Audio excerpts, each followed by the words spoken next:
कहना चाहता हूं, क्योंकि यह स्कीम मोदी जी ने 2018 में लागू की थी, रांची के धरती से 2018 सितंबर में।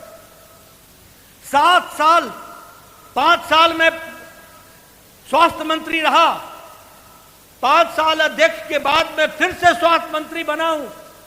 मैं 7 साल से बीजू बाबू को बोलता रहा कि आप जन आरोग्य योजना को लागू करो, जन आरोग्य योजना को लागू करो। ये जुएल राव जी बैठे, इनको मैं बोलता रहा कि आप जरा नवीन बाबू को समझाओ, सभी लोगों को बोलता रहा। उन्होंने, उनके अहम ने इसको लागू नहीं होने दिया। उन्होंने कहा हमारा गोप बंधु जन आरोग्य योजना ही चलेगा।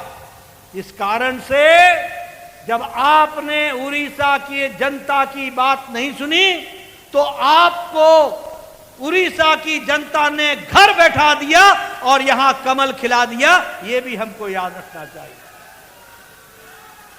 3 राज्य थे जिन्होंने लागू नहीं किया, 3 राज्य।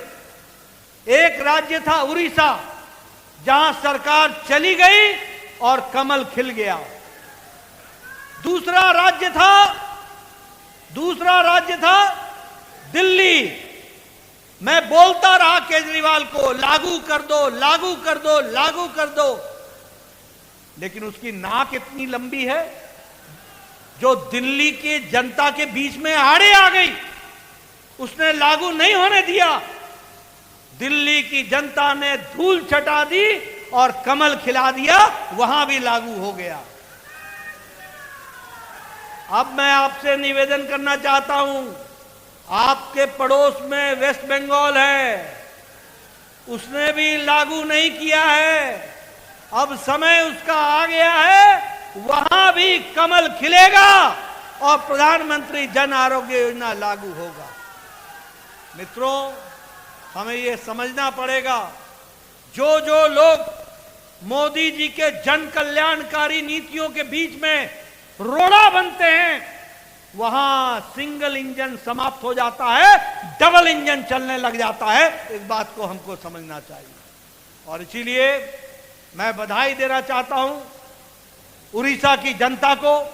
उन्होंने सही समय पर सही फैसला लिया और सही समय पर सही फैसला लेने के कारण आज सही नीति उड़ीसा की धरती पर लागू हो गई है और प्रधानमंत्री जन आरोग्य योजना और गोप बंधु जन आरोग्य योजना दोनों ही उड़ीसा की धरती पर लगभग 3 करोड़ 51 लाख लोगों को मिलना शुरू हो गया है। इसके लिए आपको मैं बहुत बहुत बधाई देता हूं।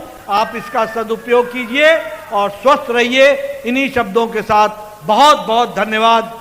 जय भारत, जय उड़ीसा, जय जगन्नाथ।